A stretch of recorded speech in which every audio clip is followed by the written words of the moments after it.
Sheriam arrived in Swan's quarters shortly after Lean had returned with the oath rod. "You sent for me, mother?" she asked, before looking around and having her eyes fall on Rand.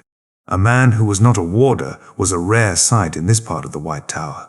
Rand took the initiative. "We did. I am wronged aL'Thor." He showed Calendor, the dragon reborn. Sheriam's breath hitched for a moment. "Today I seek to rid the White Tower of the Black Ajah," he continued. The goosebumps on his skin told him Sheriam embraced the source, but he was ready and slammed down a shield, forcefully cutting her off and causing a rather louder gasp. Rand whipped Calendor up and placed it against Sheriam's throat. "Lean Sedai will give you the oath rod and channel into it. You will unswear any oaths you have sworn, and then re-swear the first oath." "What?" Swan exclaimed as she caught up with the situation. "Sheriam is black. She won't be the only one you believe trustworthy that is black," Rand said, keeping his eyes locked on Sheriam's. The redhead swallowed heavily. "Do as he says," Swan said when Lean hesitated, and she handed the oath rod to Sheriam. "So, what do you want me to do?" Sheriam drawled. "You've done it before, haven't you?" Rand challenged. She met his eyes several seconds longer, then came to a decision and steeled herself. "I rescind my oaths, rescind my oaths." She was clearly in pain, but didn't show it. Once she'd stopped biting her teeth, she spoke again. "I vow that I will speak no word that is not true." Rand pulled Calendor back, and Sheriam placed the oath rod on the ground. "Give me a single reason not to execute you immediately," Swan growled. "I feel no loyalty towards the Dark One or the Black Ajah," Sheriam responded, and Rand found himself surprised, as did everyone else in the room, no doubt. "But you are a member," Rand said. "I am," Sheriam acknowledged. She was pale, even more than usual, but had clearly decided on a course of action and was determined to see it through, knowing that she was currently headed for execution. "I sought to get ahead in the tower like everyone else and asked questions where I should not have. We all have to make choices." "Is that it?" Swan asked, an undertone of anger and betrayal in her deceptively calm voice. "Had I known the Dragon Reborn was about to announce himself, I would never have joined," Sheriam said desperately.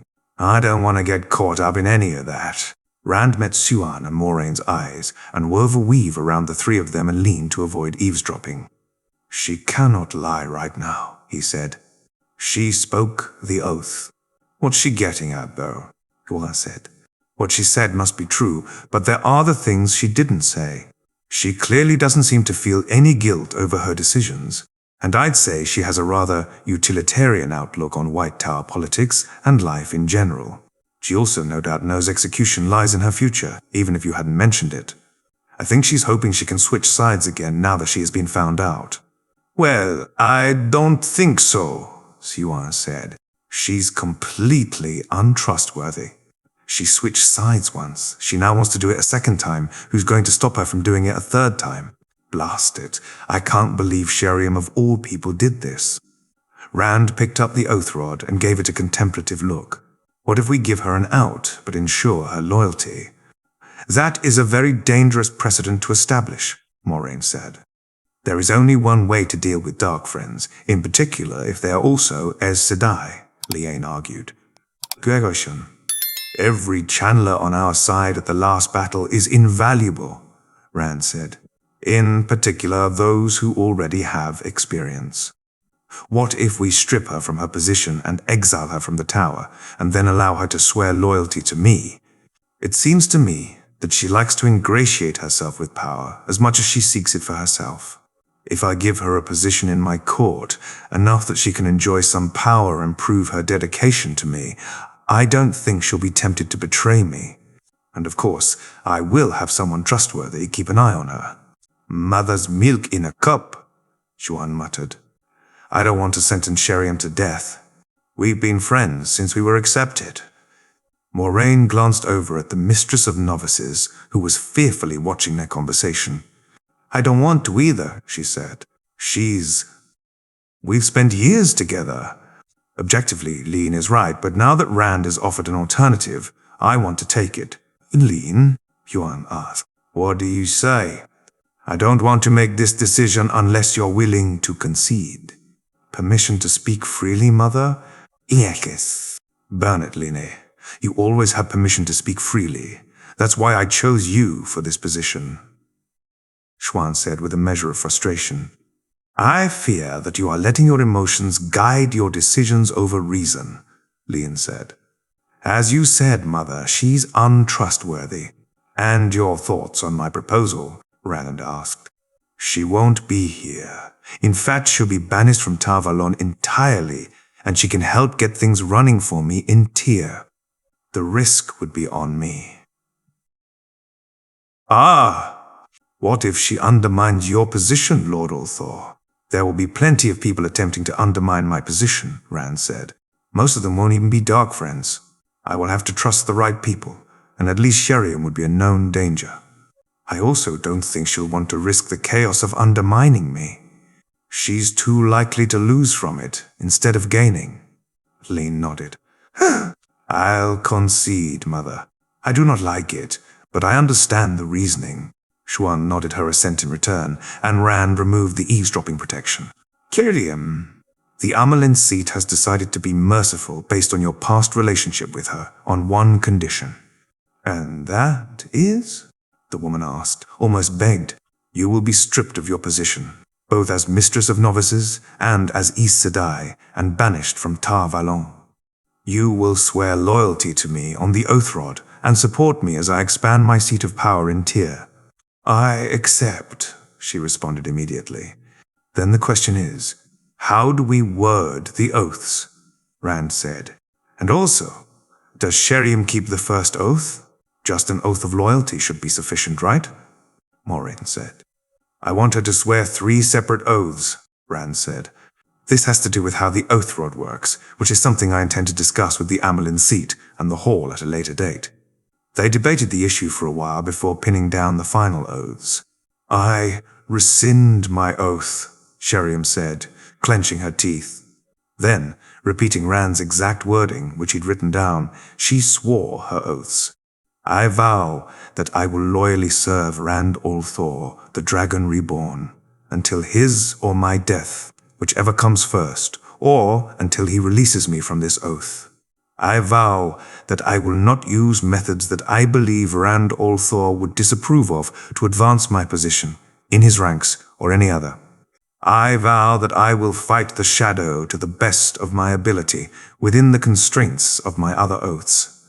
Rand released his shield around Sheriam, and she gasped. Thank you, my lord, for giving me another chance. You'll have to show me that you deserve it, Rand said sternly. For today, that means assisting us in the removal of the Black Ajah as a whole from the White Tower. I only know a few names, Sheriam said, although I could tell you about the power structure. That won't be needed right now, Rand said. Mother, could you call Verine here first?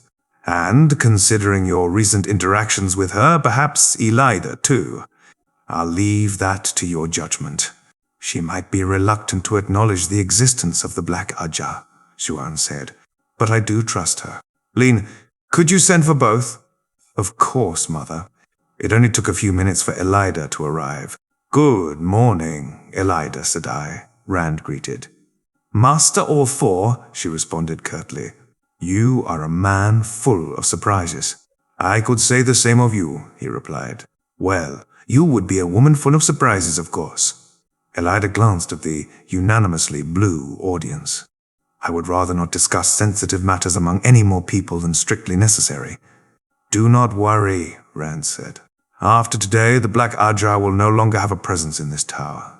Elida stilled. Whoa! Those are dangerous words to say, even for a man such as you, Master aL'Thor. Rand turned toward Sheriam. Sheriam, do you know how many sisters are members of the Black Ajah? No, she responded, but I would estimate certainly over 100. Elida wasn't the only one who let out a shocked gasp at that comment. And perhaps you could elaborate how you know that. Rand prodded. Until I swore loyalty to the Lord Dragon earlier today, I was a member. Sheriam said. While the identities of other Black Sisters were always kept very secret, dealing with the Black Ajah Supreme Council has allowed me to estimate the number to a degree. Elida, now clearly even more disconcerted, turned to Rand. Why is she still alive? Because her true loyalty is to power, Rand responded, and I hold more of it than the shadow can provide her. Even people that I do not trust can still be useful to me. Also, he tapped the oath rod, we did not take risks. But surely she receives a punishment. She will be stripped of her position, both as mistress of novices and as a Sedai, and banned from Tar Valon, Rand said. Varin entered Siwan's office at that moment. You sent for me, mother? She asked, distractedly looking around the group, although her eyes widened minutely when she saw Rand. Rand, in turn, thrusted the oath rod into her hand and pointed Kalendor at her, although not quite as threateningly as he had with Sheriam. Varin Mathwin, rescind your oaths. Now! Varine's eyes did widen in shock, and her absent-minded demeanor vanished. She gave him a calculating look, but this time, when Rand felt the goosebumps of someone embracing Sadar, he did not weave a shield. I rescind my oaths, Varin said, making Rand lower his blade again. You are the dragon reborn. I am, Rand said, and today the Black Ajah falls. Varin's eyes shot to Sheriam for a second.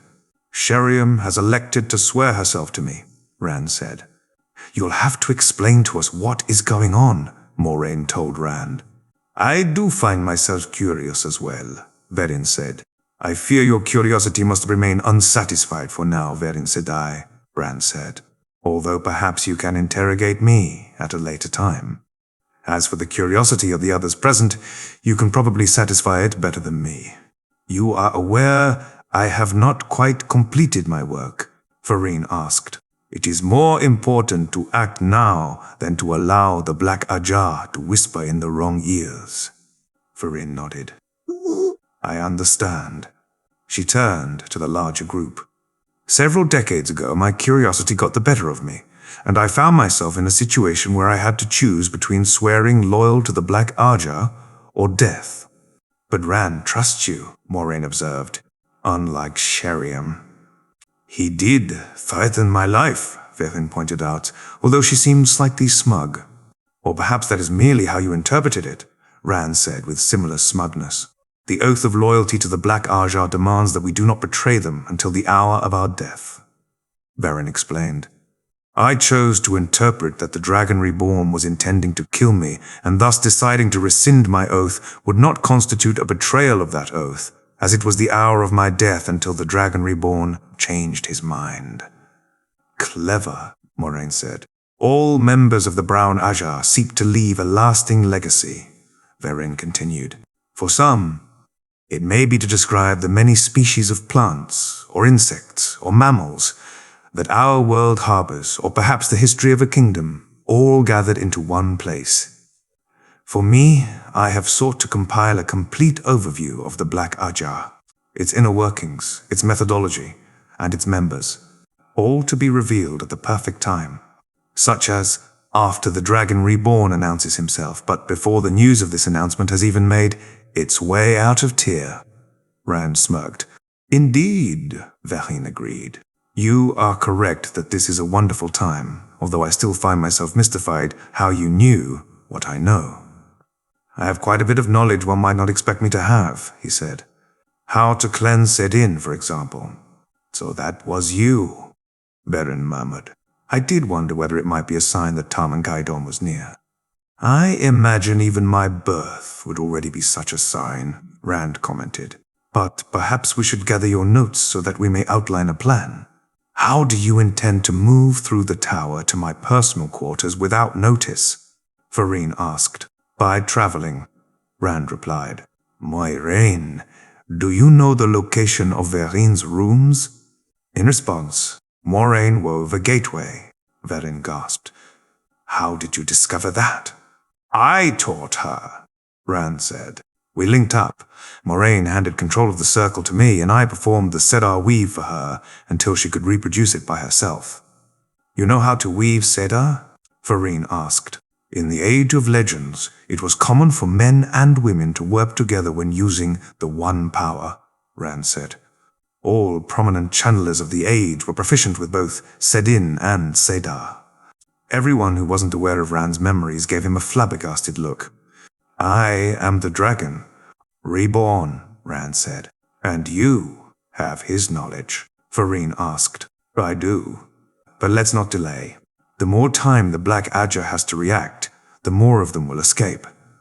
They walked through the gateway, finding Verin's warder Thomas waiting on the other side, clearly surprised at what was going on. Verin, he asked. Our plans just changed, she said. She turned to Rand. What is your name? aL'Thor, he said. And he is the dragon reborn, Verin said. He is being somewhat cryptic, but he clearly knew what we've been up to and wants to act immediately. Thomas took the shock surprisingly well. He studied Rand for several seconds, then turned to Verin. What about your oaths? I rescinded them at sword point. Thomas gave Rand a severe look. She was free to interpret it however she wished, Rand pointed out. Indeed I was. Verin mumbled as she removed her various protections, both physical and of the One Power, from a cabinet and liberated her notebooks. This contains everything. They made their way back to the gateway, Thomas following them. Verin briefly explained what the portal was, leaving him as awed as any Aes Sedai who had learned of them. I have all information here, Verin explained, placing her notebooks on Siwan's desk. This one contains the structure of the Black Ajah. Every sister is part of a heart, which consists of 3 sisters. Each knows the identity of both other sisters in their heart. In addition, every sister also knows the identity of one person outside their heart. Because of this, it is difficult for any one sister to expose the Black Ajah. But you know more names, don't you? Moiraine said. There's no way you were the head of the council, Sheriam said. That would have made things significantly easier, Verin noted. No. I had to work with some compulsion weaves and memory-altering weaves I'd cobbled together. Not great, but they did the job. I interrogated every sister I could get alone, which is the majority of all current Aes Sedai. I would estimate I have found about 190 members. That caused several more gasps, which she ignored. Based on the number of sisters I have not been able to interrogate, I would estimate the total number of black sisters is above 200, but not by much. 200, Siwan breathed. Out of merely 950 Aes Sedai total. That is a ludicrous number, Elida said. Go. Power begets power, Rand said, glancing at Sheriam. Aes Sedai are powerful simply because of the ring they wear, and the mindset that Aes Sedai are taught in the tower encourages them to exert that power and seek to multiply it. For the more ruthless ones, joining the Black Ajah is simply another method to do so. In addition, the Shadow would no doubt prioritize the recruitment of an Aes Sedai over the recruitment of, say, an innkeeper or a farmer. And to top it off, people who seek power are both more likely to join the Shadow and more likely to decide to have themselves tested for the ability to channel. After a few seconds of silence, Verin continued. All black sisters that I have found are catalogued by Ajah in this notebook. Of note are Talene, Sador, and Valina, who are sitters of the Black Ajah. There is a fourth, Sheriam said. I do not know their identities, but the Black Ajah Supreme Council can rely on 4 sitters for important votes. For 4? Siwan exclaimed. Oh! How much influence have they had? A lot, and for a very long time, Rand said. How else did you think they got away with murdering Amyrlin's seats? What did you just say? Elida demanded. Tamra Ospenya died only a few months after she had heard the prophecy heralding the rebirth of the Dragon Reborn, Siwan said. As did every single Aes Sedai she sent out to look for him. And I had my suspicions about Sierin Vayu's death, too. Let's work out a method to capture as many Black Sisters as possible, first, Rand said. It took them about half an hour to work out a plan everyone was content with, after which Xuan sent off a novice to request the blue ajah sitters to call for a meeting of the hall. Even such a simple action was a political decision, of course. Part of it was simply that Vereen was confident about the blue ajah sitters not being black, but the larger part of it was that Xuan had to keep the blue ajah happy after working together with Elida quite a lot recently, and even using the red ajah to call a meeting just a few days earlier. "And here we go," Xuan said, composing herself. "This was not what I was envisioning for the day I met you, Lord aL'Thor." She gave him a stern look. "Nor was I envisioning everything that happened after I met Moiraine on the day I met her," Rand parried with hidden amusement. "Let's call it even." They made their way downstairs as a group, not resorting to traveling this time. Rand might draw some attention. But with a meeting, sealed to the hall occurring, people would assume the two were related, and that more information would be revealed soon. "You were seeking the dragon reborn, were you not?" Elida asked Moiraine. "I was," Moiraine said. "The entire 20 years?" Moiraine nodded. "Within months after we were raised to the shore. And even before that we were involved, although we only knew what we were working on because we were present at the time of Hitara's prophecy." Elida remained silent, overthinking the information. "I didn't know that," Lean spoke up. "I'm sure you can understand the need for secrecy," Xuan said. "In particular, considering even Sheriam turned out to not be trustworthy." She glowered at the freshly demoted former mistress of novices, who was to be officially stripped of her position later today. Sheriam didn't respond, understanding full well that nothing she could say would improve her position. They arrived at the entrance to the hall after several minutes, with some idle conversation, and Lean walked in first, announcing, "She comes! She comes! The flame of Ta Valon, the amyrlin seat." Xuan followed immediately after, but the rest of their group remained outside for now. Channeling said in improved Rand's senses enough that he was able to listen in on the conversation going on inside. "I am intrigued by your request, Mother," someone said from egwene's thread. Rand recognized the voice as belonging to the blue sitter, Lelaine. "Before you requested that we call this meeting, I did not even know there was a man meeting with you.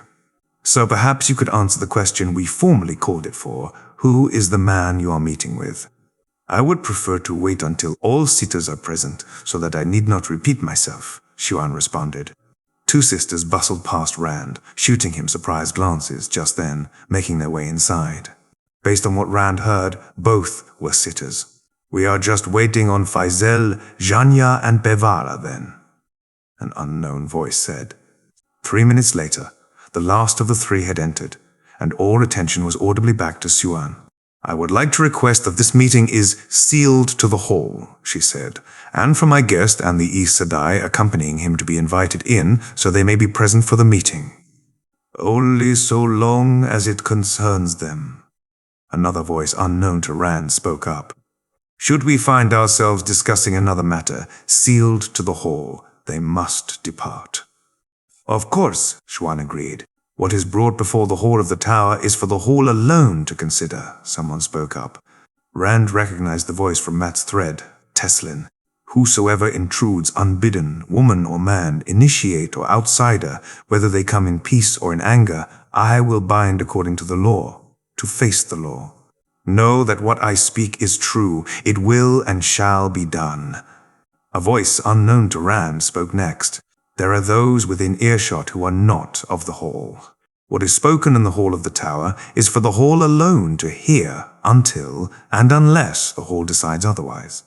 I will make us private. I will seal our words to our ears only." Sound cut out as she wove a weave against eavesdropping, but shortly after, Teslin appeared and invited them in, Rand, Moiraine, Sheriam, Elida, and Vereen. Rand walked in front, the other four following right behind him, something that caused a few raised eyebrows among the sitters, and he made his way first to the middle of the open space in the center of the hall, in front of Xuan, and then further, standing on her side. It might not quite be decorum, but it wasn't a blatant breach either, considering Xuan was introducing him to the sitters, as opposed to Rand being questioned, in which case he should have remained in the middle, with his back to most sitters. "Mother," Lelaine said, "now that this man is with us, will you answer the question of who he is?" "I will," Xuan said with the calmness of someone who was about to speak the words she had worked her entire life towards and had to make sure she delivered them right. "This man is Rand aL'Thor, the true dragon reborn." Rand pulled Calendor from the sheath and placed it in front of him, the point resting on the ground. Several sitters outright gasped. All showed a physical reaction of some form or another, and at least one of them embraced Sadar, despite the rules against this in the tower. "He is also responsible for cleansing saidin," Xuan continued, "although I wish to note." She trailed off, recognizing that her phrasing would have allowed her to bypass the first oath. "No, I am noting that I was unaware of this plan until after it was executed, and I did not meet with him or contact him before today." The goosebumps on Rand's skin disappeared again, and based on several glares sent the way of one of the Green sisters, she was the one who had embraced Sadar. Rand didn't know what her name was. "Go," a slender brown queried. "Oh, how did you cleanse, Sadin?" "Perhaps that is a topic best saved for a later date," Rand deflected. "While part of the amyrlin seats and my own intention for today is to introduce me to the White Tower, we do have a pressing matter that we need to address." "And what would that be?" one of the red sitters asked.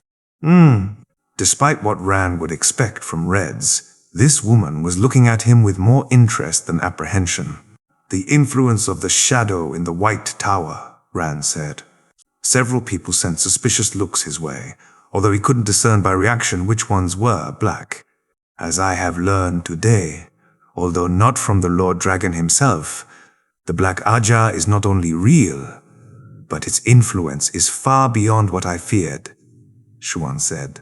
"Surely you have proof to back this up?" a Grey sister said, suspicion evident in her voice. "I do," Xuan said, gesturing to Verin. "Verin has spent several decades as a mole among the Black Ajah, uncovering their secrets and members. She has provided an extensive list of Black Ajah members, and we have used the Oath Rod to confirm her truthfulness." "And who does this list contain?" the same red from before asked. "A great many names, including ones of sisters I believed to be friends," Xuan said, "as well as more than one sitter." Rand couldn't see Sadar. However, he did not need to see Sadar to read the body language of a channeler about to lash out in a desperate attempt to escape capture. A white and yellow sitter jumped up almost in tandem, but he immediately slammed shields onto both of them, easily cutting through their connection to the true source with his superior power and holding them in place with threads of air.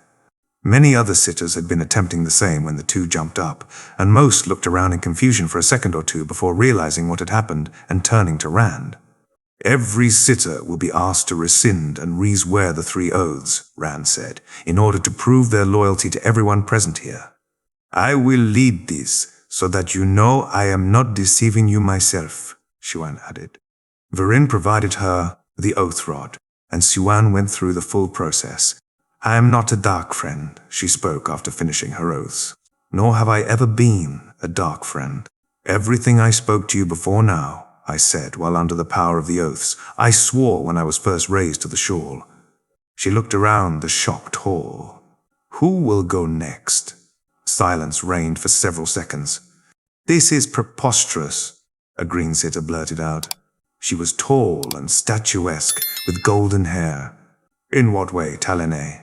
Lelaine queried, allowing Rand to identify the green as another member of the Black Ajah, leaving only the one whose identity they were missing. "While this is certainly very unusual, I doubt Sador and Valina suddenly sought to leave merely because they had forgotten something from their quarters." Meanwhile, a red sister, the one who had seemed interested in Rand more than anything, gestured for Elida to walk over and exchanged a few whispered words. Both by Rand's gut and by the looks from several other sitters, this wasn't quite according to decorum. However, the red was the one who spoke up next. "I will go first." "Mother?" Xuan nodded and walked over to her to hand over the Oath Rod. Meanwhile, Moiraine stood on the tips of her toes to make her best attempt to whisper into Rand's ear. "Kuvara." Rand nodded in thanks, having heard the name a few times before. Pevara repeated Xuan's example of unswearing and re-swearing the oaths. "I am not a dark friend," she concluded, "and I do not see a good reason why any of us would refuse this simple action to prove our loyalty, when two sisters among us felt the need to flee at even the suggestion that they might have to do so. Yes, it hurts to remove the oaths, but it is nothing compared to the punishment a novice would receive for minor misbehavior, which I am sure we have all experienced at one point or another. She gave Talene a meaningful look in particular. The green looked increasingly agitated and flustered, seemingly losing control over the mental trick that allowed Aes Sedai, but also Rand, to remain composed and ignore their environment to a degree. I must admit that your reluctance is not doing you any favors, Talene, a white Aes Sedai said. From Egwene's thread, Rand recognized her as saying, "What if I go next and you follow after?" Talene didn't respond, and after a few seconds, Sene went to collect the oath rod from Pevara. "I hope this is just you being stubborn, Talene," she spoke quietly as she did so. Then, she re-swore her oaths. "I am not a dark friend." She stood up from her seat again and walked over to Talene, presenting the oath rod. "Your turn." Rand readied himself further, in case Talene would try anything, but she didn't. With visible hesitation, Talene spoke. "I rescind my oaths." She cringed visibly at the pain, but continued. "I vow that I will speak no word that is not true. I vow that I will make no weapon with which one man may kill another. I vow that I will never use the one power as a weapon except against dark friends or shadowspawn, or in the last extreme defense of my life, the life of my warder, or another Aes Sedai." Then, she changed track from the ones who preceded her. "I seek to walk in the light." None of the Aes Sedai present needed more than a moment to recognize the hidden admission in her words. "It seems rather late for that," Teslin said acerbically. "Talene," Shuan spoke. "Speak clearly. Were you a member of the Black Ajah?" "Yes," Talene said. As Rand did not feel goosebumps on his skin, still, he did not move to shield her. "Then there is no just punishment other than execution," one of the Grey Aes Sedai said. Rand recognized her as Yukiri, again thanks to Egwene's thread. "Your dragon." Sheriam spoke, as if to remind Rand of her. "Talene," Rand said, coming to a decision. "I expect you to answer my questions to the fullest, without omissions or attempts to mislead me." "Yes, Lord Dragon." "Why did you join the Black Ajah?" "I sought to achieve a position of power," she responded. "Why did you choose to do so by joining the Black Ajah?" "I was approached by them when they became aware of my goals," Talene said. "I did not seek them out, and once they contacted me, I did not have the option to refuse if I wanted to keep my life." "Would you have refused had you been able to?" "I cannot say for sure." "Is that an attempt to avoid answering clearly, or your genuine thoughts on the matter?" "They are my genuine thoughts, Lord Dragon. I would have considered the offer had it been one, but I cannot say without more thought whether or not I would have accepted." "Lord Dragon," Lelaine interrupted, "is there a purpose to this interrogation?" "There is," Rand responded. "I will elaborate in a moment. Talene, have you ever harmed someone in any way for your own enjoyment, or simply because it made things easier for you?" "I have not, Lord Dragon. I sought to live, as if I were not a member of the Black Ajah in every way other than to gain political power. What if you were ordered to perform illegal acts by the Black Ajah? I have performed tasks for the Black Ajah at times, but never violent ones. As I understand it, such tasks would usually be given to those members who either did not mind or outright enjoyed them. Do you hold any loyalty to the Dark One?" "I followed orders purely because it would improve my position and allow me to further my own goals." "Did you attempt to deceive me at any point during this conversation?" "No, Lord Dragon." "Then I wish to make a proposal to the Hall," Rand said, now addressing everyone. "I am only just starting to build a base of power in Tyr, and I will need to properly establish myself in the months and years to come ahead of tarmongaidon. One aspect of this is that I need to have channelers at my side. Of course, I am seeking to cooperate with the White Tower, and I have full faith in our ability to do so. However, Aes Sedai would be allies, not underlings, no matter how highly regarded. My proposal is this. Instead of executing her, The White Tower will strip Talene of her position as Aes Sedai and exile her from Tar Valon. She will then swear loyal to me on the Oath Rod and join me in Tyr. Why would you need channelers beyond what the White Tower can provide? The Red Sitter, that Rand didn't have a name for, asked. The White Tower is not nearly as aware of channelers around the world as it likes to believe, Rand said bluntly. Even if there is full cooperation between me and the White Tower, there will be times in the coming years where channelers will be fighting channelers, and not all of those fights will be against Dark Friends. I wish to be prepared for this.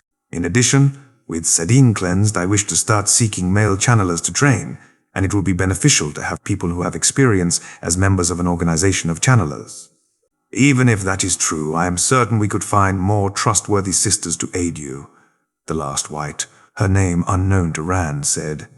We also, to put it bluntly, need every sword, bow, and indeed channeler we can get, Rand said. If the loyalty of a former Dark Friend can be guaranteed, and indeed, with the Oath Rod it can be, that should be enough that we prioritize it above executing them. I will also add that there will be an additional punishment involved for their prior acts. And what would this be?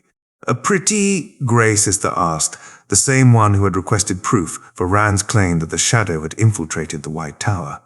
Rand considered the question. He did not want to reveal the Oath Rod's side effect of shortening the lifespan of those who swore on it yet, as that would likely interfere with today's efforts. But the question was a sensible one that needed an answer. They will pay in years of their future life, he eventually said. They will simply grow older more quickly than they otherwise would, although they still live well beyond the lifespan of someone who cannot channel. I cannot reveal the method for now, as we simply do not have the time today, but I can promise that you will know before midsummer. How does this interact with the current age of the person? The Grey asked, seeming almost more like a Brown to Rand in that moment. It does not, Rand said. It only affects the years of their life. They still have left to live. He nodded. I would like to note that I object to having to unswear and reswear my oaths. Everyone stilled. Everyone stilled. Rand, after a moment, went to collect the Oath Rod from Talene and gave it to the still unnamed Grey and pointed Calendor at her throat. I am not giving you a choice. The Grey Sitter went ahead and unswore, then reswore her oaths. I do not know which way the Hall will decide, but I prefer a chance over no chance, she stated simply. I will interrogate you before deciding whether or not you received the same offer in the first place, of course. This process is making me uncomfortable, a Yellow said. Let's swear our oaths, so we can be certain there is no one else first. If nothing else, I wish to clear my own name. I agree, Rand said. Let's complete this first. I will say that based on our information, there should be no other Black Sitters, but I do not intend to take that for granted until we have it confirmed.